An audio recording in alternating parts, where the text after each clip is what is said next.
Oh, what a beautiful puzzle this story of Jesus is. And I want to hold it up. And I want us to turn it around and look at it from lots of different directions. Rich man, poor man. There was a rich man who was dressed in purple and fine linen and who feasted sumptuously every day. And at his gate lay a poor man named Lazarus, covered with sores. So many interesting details in this story. The rich man is clothed with Lebanese purple and Egyptian linen. That's what those products indicate. He's got imported clothes. How's the poor man clothed? Sores. That's the contrast there. One man is named Lazarus. The other man is not named. It just says a rich man. Although in church tradition, people have wanted to give him a name, and they have. And he's been called Dives. Dives. That's the word you see that looks like dives in the bulletin. Because Dives is the Latin word for rich. So over the years, it became a custom to refer to this man as Dives, even though he's anonymous in the Bible. He's a rich man. He doesn't have a name. Of course, this is an interesting thing Jesus is doing. Usually, who gets a name in this world? A high status person. And who is anonymous? But in this story, Jesus turns it around. He's just another rich man. But Lazarus, everyone knows Lazarus. Dives, the rich man, it says, dines sumptuously every day. He makes merry. He parties. He's got a shining, glittering lifestyle of the rich and famous. Dives is a member of that exclusive club where all the rich people gather and hand money to each other. Don't you wish you were a member of that club? Don't you wish you could be in that room? There's people who say, oh, just use my condo this weekend. Oh, here's this. Oh, here's that. And they're so nice to each other. If we could only get in that club. Lazarus is so close to Dives, the rich man, but so far away. Lazarus is just outside the house, on the curb, the place where Dives leaves his trash. Because in fact, in the Greek, it doesn't just say that Lazarus is sitting there. It says he's thrown there. It is as if Lazarus is the trash that gets thrown out. Lazarus is so close, yet he's a whole world away. The journey of this story is kind of like reading the second section of the Boston Globe newspaper from back to front. You start at the back page of the second section, and that's where they have the society pages, and you'll see another photo of Robert Kraft with his silly shirt and a girlfriend young enough to be his daughter. Then you keep moving back to the front of the second section of the Boston Globe, and you get the crime log. And what is the difference between that society page and the crime log? Well, it's what comes in between that section of the Boston Globe. Money.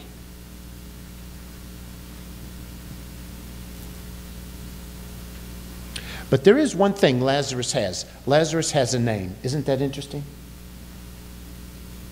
Another interesting thing that I don't know that Jesus would have anticipated, but it says that Lazarus is thrown down at the gate.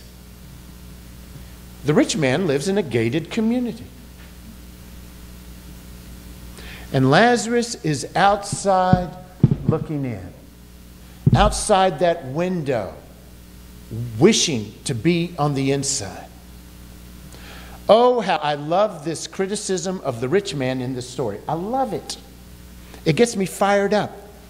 It's part of my heritage, part of my hillbilly heritage from Kentucky, is to have a chip on my shoulder and to really enjoy it when I see a rich person get judged.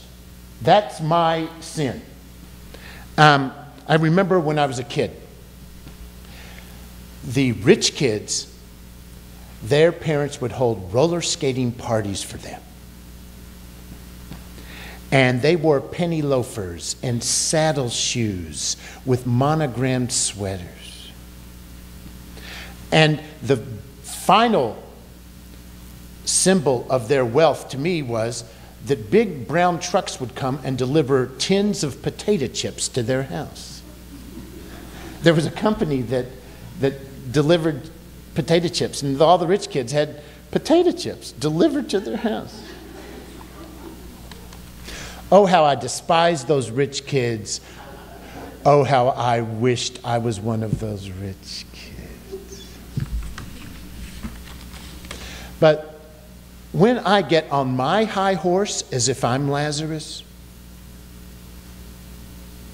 I remember that compared to most of the people alive on the planet Earth today, and compared to most of the people who have ever been alive on the planet Earth, I'm the rich man. I live in a gated community. I live in a community where, God forbid, terrorists haven't taken over a mall. I live in a gated country where there aren't roaming gangs of warlord soldiers running around. So I live in a community with invisible gates. And another thing, as we kind of take this story and turn it and look at it, wealth is not the only gate people can hide behind to try to avoid Lazarus. You can be behind a gate of the media. You can be on your computer. You can be in your fantasy world. You can find lots of gates that allow you not to see Lazarus. Now, the second move in the story, it says the poor man died. I'm going to skip a few words for a minute. And then what does it say? It says the rich man also died.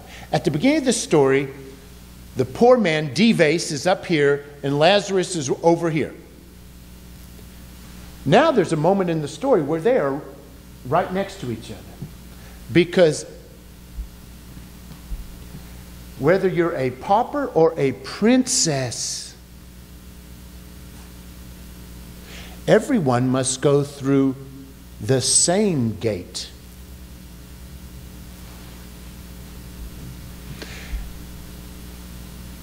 This week, I have had such an acquaintance with grief.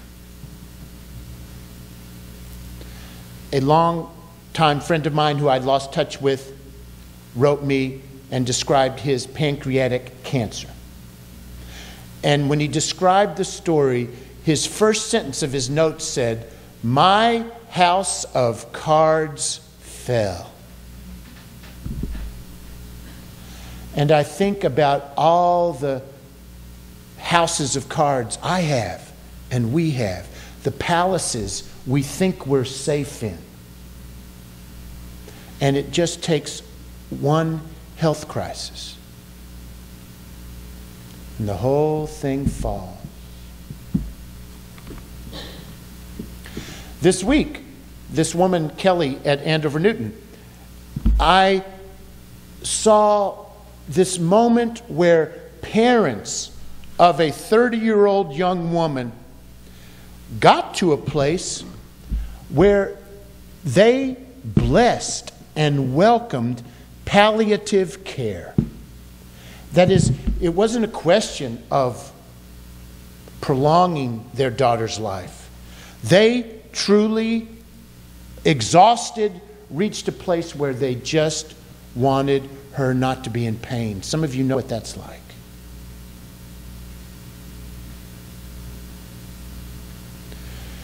Everyone goes through that gate. Everyone goes through that gate.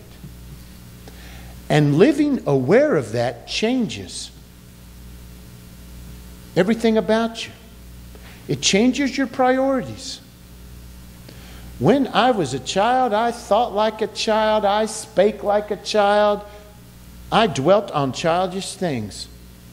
But don't you know there's a gate?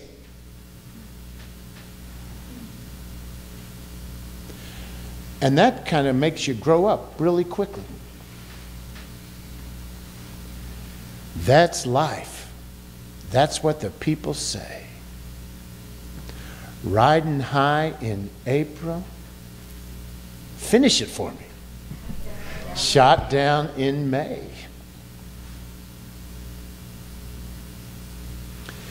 And then the story opens back up again. And now Lazarus, it says, is in the bosom of Abraham. And Dives, the rich man, is on the outside. Everything is completely changed. Who was inside, who was outside.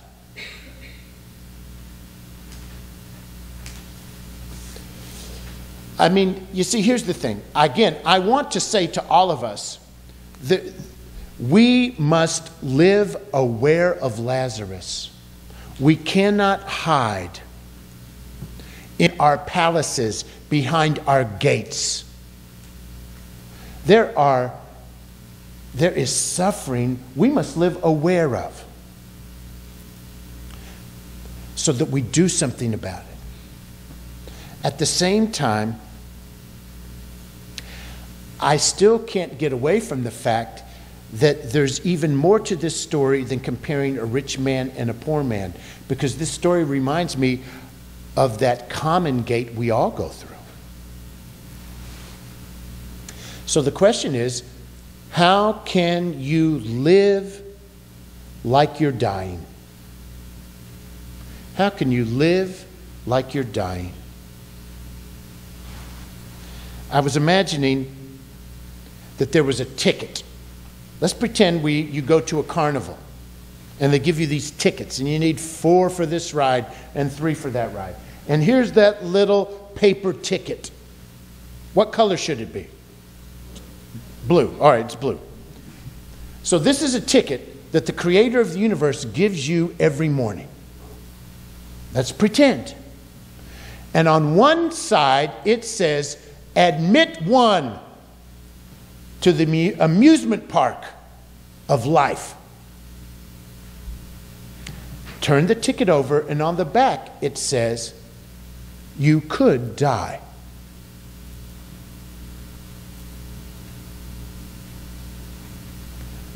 That's what we get every morning. We get a ticket, and it says, admit 1 to the whole adventure. And you turn it over, and what does it say? You could die. Now, the question is for all of us, will you accept that ticket?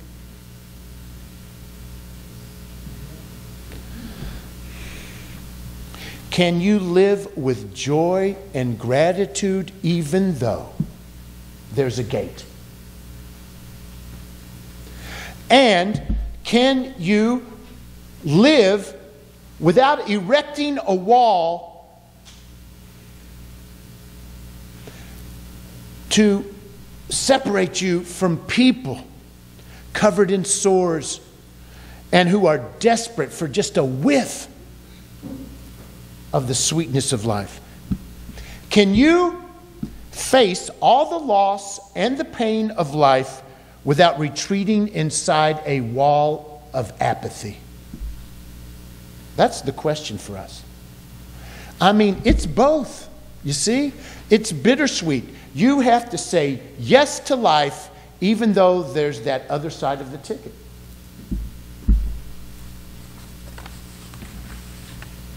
I mean, Darren, here I'm looking at you. I'm going to pick on you for a second. Oh, I just want you and your family to have the most extraordinary day in this amusement park. But with almost tears in my eyes, I want to say there are people in this congregation who have buried their children. It's happened. So you must, can you still say yes? Can you still say, I accept these terms and I want to live while I'm alive and love and be grateful for this day?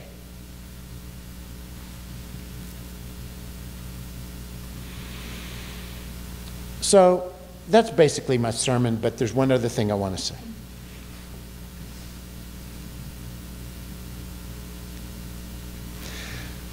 You know how at the end of this text, the rich man goes, if this is true, Father Abraham, he keeps saying Father Abraham, he's talking to Abraham. If this is true, that now I'm in torment, let me go warn my brothers.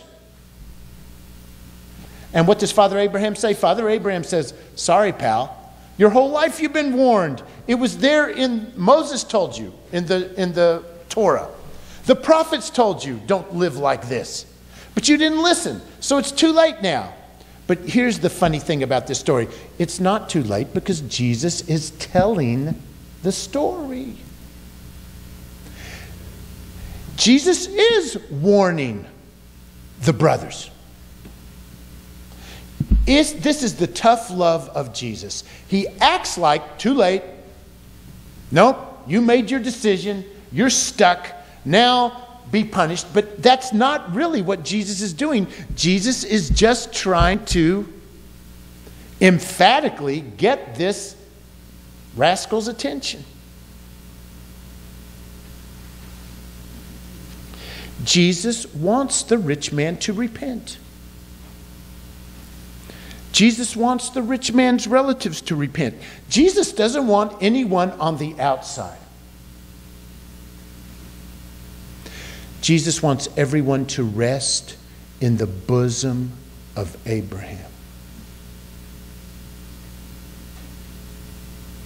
Another final thing in this story, the rich man addresses Abraham as Father. In the end, rich or poor, prosperous or miserable, young or old, we are all God's children. And I want you to imagine in this moment that Jesus is speaking to the child in you. Look at you guys. Turn around and look at each other. You see any children in here? Yes, the whole daggone lot of you. You don't have to dig very deep to find that core of you inside of you.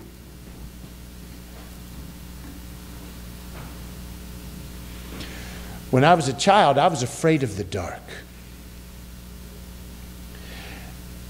I had a birthday last week. Now I'm a year older, and guess what?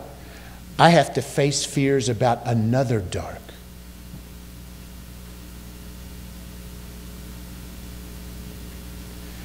Oh, dear Lord, bless all the children in thy tender care, all of us.